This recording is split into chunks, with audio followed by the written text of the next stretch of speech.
మీరందరూ ఒక డ్రెస్ కొట్టుకోరండి, లాల్చుకోరండి, బాగుంటుంది.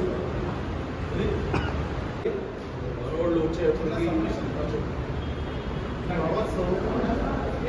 అరగంటలో ఒక 5-6 మంది, అదే 2 కాకపోయినా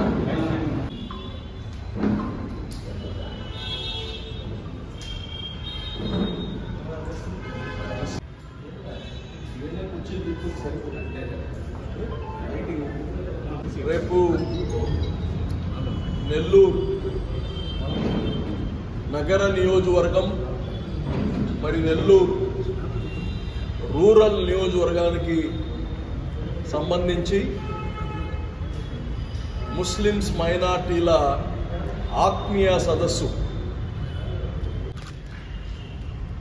శాసన మండలి చైర్మన్గా గతంలో ఉన్న షరీఫ్ గారు ముఖ్య అతిథులుగా వస్తున్నారు.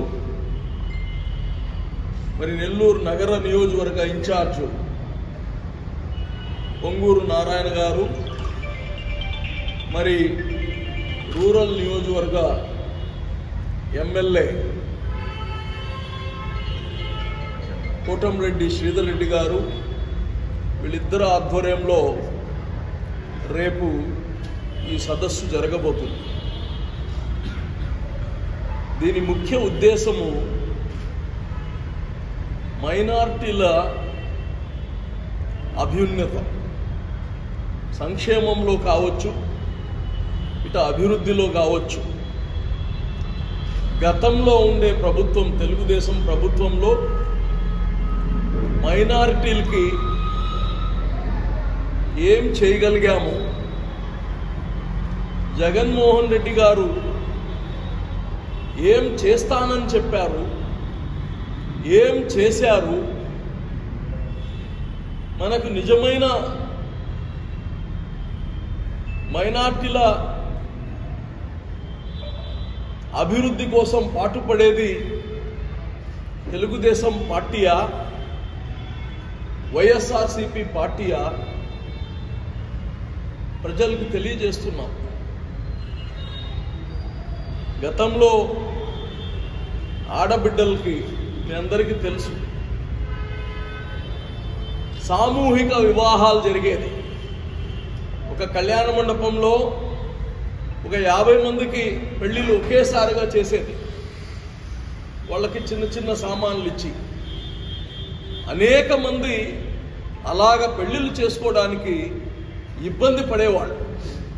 ఆడబిడ్డకి పెళ్లి చేసుకునేవాళ్ళు అంటే ప్రభుత్వం ఇచ్చే దాంతో చేసుకుంటావా, అది ఇచ్చేది గౌరవం ఉండేది పోయి అది వాళ్ళని కించపరిచే విధానం. ఆ రోజు చంద్రబాబు నాయుడు గారు ఇది గుప్తంగా ఇవ్వాలి, ఆ బిడ్డ చేతికి వెళ్ళాలి, ఆ బిడ్డ అకౌంట్కి వెళ్ళాలి, మధ్యలో ఎవరి చేతిలో పోకూడదు ఈ డబ్బులు అని చెప్పి ఆ రోజుల్లో ₹1,00,000 ఇస్తామని అనౌన్స్ చేశాము. 50,000 ఇస్తా వచ్చాం. ఈరోజు మేనమామ అని చెప్పుకునే జగన్మోహన్ రెడ్డి గారు కోటి ఆశలతో ఓట్లేశారు. ఇది కోటి ఆశలతో ఓట్లేశారు, ఎక్కువగా మైనార్టీ వాళ్ళు.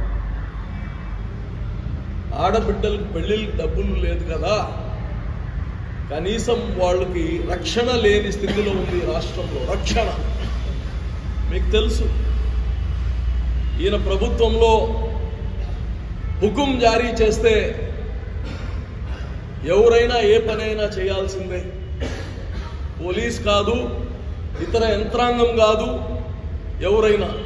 మీకు తెలుసు, జగన్మోహన్ రెడ్డి పార్టీ వాళ్ళు హుకుం చేసిన దెబ్బకి, పోలీసులు చేసిన పనులకి అబ్దుల్ సలాం కుటుంబంతో రైల్ ట్రాక్ పైన చిన్న చిన్న బిడ్డలతో చనిపోయింది మనందరం చూసాం.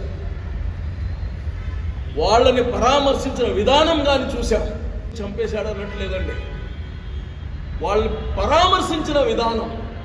ఎవరు కానీ చనిపోయిన వాళ్ళ ఇంటికి వెళ్తాం కానీ మనం ఒక పోలీస్ క్వార్టర్స్లో కూర్చి అక్కడ పిలిపించుకుంటామండి పరామర్శించాలంటే. ఇది అంటే స్వభావం చెప్తున్నా నేను, స్వభావం ఒక అహంకారమైన స్వభావం. నేనే, ఇంకా ఎవరు లేరు,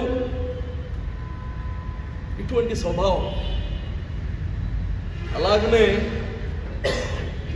అసలే మైనార్టీల్లో ఎక్కువ చేతి వృత్తుల పని. ఇది డెక్కాడకపోతే డొక్కాడదన్నట్టు పరిస్థితి. దాంట్లో బిడ్డల్ని చదివించుకుంటూ విదేశీ విద్య ఇచ్చారు. 25 లక్షల రూపాయల దాకా వేరే దేశాలకు పోయి కానీ చదువుకోవడానికి ఒక ఉన్నతమైన ఆలోచనతో. అన్నీ ఉచితంగా ఇయ్యలేము కదా, చెట్లు కాయట్లేదు. ఆ బిడ్డని ప్రయోజకుడుగా చేస్తే రేపు ఆ కుటుంబానికి, ఈ రాష్ట్రానికి, దేశానికి పనికి వస్తాడు. అటువంటి ప్రయోజకులను చేసే విధానాన్ని ఈ బీసీల దగ్గర నుంచి, మైనార్టీల దగ్గర నుంచి తీసేసుకున్నారు జగన్మోహన్ రెడ్డి గారు.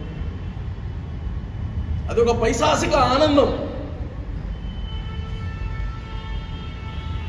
అదే ఇవన్నీ కానీ రేపు మైనార్టీల్లో ఈ ప్రభుత్వం ఏం చేసింది, చంద్రబాబు గారు రేపు ముఖ్యమంత్రి అయితే మైనార్టీలకి ఏం చేస్తామనేది కానీ స్పష్టమైన హామీలు ఇవ్వడానికి రాష్ట్ర నాయకులు అందరూ వస్తున్నారు.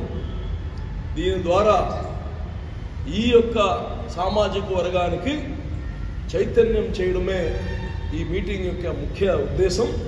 ఇటువంటి మీటింగ్లు ప్రతి నియోజకవర్గం కానీ ఎక్కడైతే ముస్లిం సోదరులు ఎక్కువ ఉన్నారో ఈ రాష్ట్రం మొత్తం మీద అన్ని నియోజకవర్గాలు ఇటువంటి మీటింగ్స్ పెడతాం, చైతన్యవంతులుగా చేస్తాం. రేపు ఎన్నికలు వస్తున్నాయి. వాళ్ళ ఓటుని స్వేచ్ఛగా ఎవరికి చేస్తే మా జీవితాలు బాగుపడతాయో వాళ్ళే నిర్ణయం తీసుకుంటారు. అందుకోసమే మన కార్యక్రమం. దీనికి ముస్లిం సోదరులందరూ, తెలుగుదేశం పార్టీ వాళ్ళందరూ కానీ రేపు ఆహ్వానిస్తున్నాము.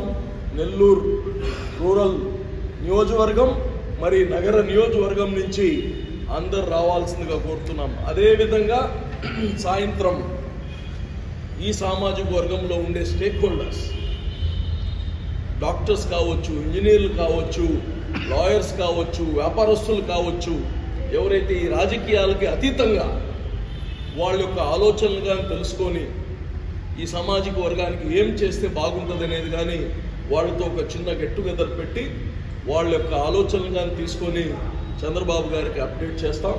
దీని ద్వారా సూక్ష్మంగా వీళ్ళకి ఏం చేస్తే బాగుంటుందనే ఒక మేనిఫెస్టో కానీ తయారు చేస్తామని కానీ తెలియజేస్తుంది. 10 గంటలకి జీపీఆర్, ఇక్కడనే మన తెలుగుదేశం పార్టీ ఆఫీస్ పక్కనే ఉన్న జీపీఆర్ కళ్యాణ మండపంలో 10 గంటలకి ఈ కార్యక్రమం స్టార్ట్ అవుతుంది. సుమారుగా బహుశా ఒక 1000 మంది వస్తారు. అది మా పార్టీలో ఉండే కార్యకర్తల నాయకులే ఉన్నారు అంతమంది. సో ఇది యాక్చువల్గా ఇట్స్ అన్ వర్క్షాప్. ఇది కామన్ ప్రజలందరికీ పిలిచి చేస్తుండేది కాదు. ఇది మా పార్టీలో చేస్తుండే ఒక వర్క్షాప్ లాంటిది.